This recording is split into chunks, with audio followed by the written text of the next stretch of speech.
फक्त मराठीच नाही तर अमराठीही बोलतायत। मुंबई शिवसेनेकडे हवी। मुंबईचा महापौर हिंदूच होणार।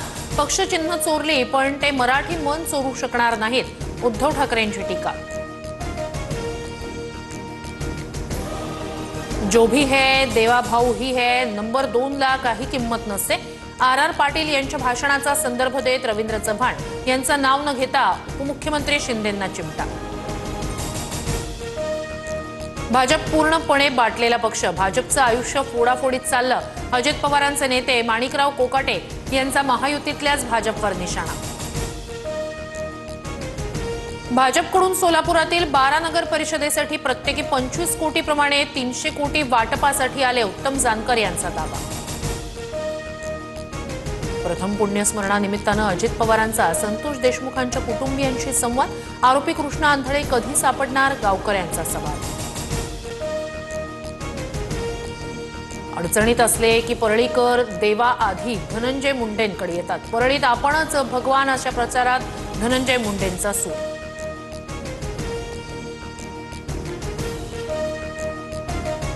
प्रचारात फोनद्वारे आश्वासनं आणि मंजुरीचा ट्रेंड। सभेतून शिंदेंचा उद्योगमंत्री उदय सामंतांना फोन करत एमआयडीसी मंजुरीचा वायदा।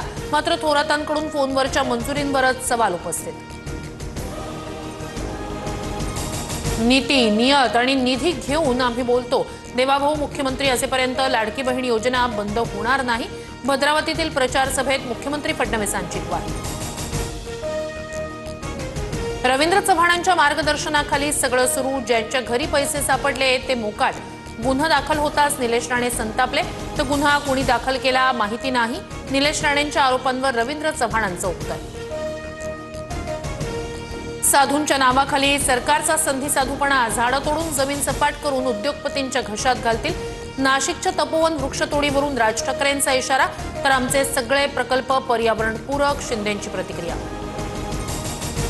तुमच्या 6 फाईल तयार। 6 महिन्यात जयसिंगपूरमध्ये ईडीची धाड पडल्यास आश्चर्य वाटू नये। भाजप जिल्हाध्यक्षांचा राजेंद्र पाटील यड्रावकरांना इशारा। तर गैर केलं नसल्यास घाबरण्याची गरज नाही, चंद्रकांत पाटलांचं वक्तव्य। मुख्यमंत्री आमच्यामुळे आहेत हे विसरू नका। शिवसेनेच्या भोंडेकरांचं वक्तव्य। तर तुमच्याकडे 56 आमदार राहिले तरी फरक पडणार नाही। अरेरावीची भाषा करू नये। भाजपच्या परिणय फुकेंचा भोंडेकरांवर पलटवार।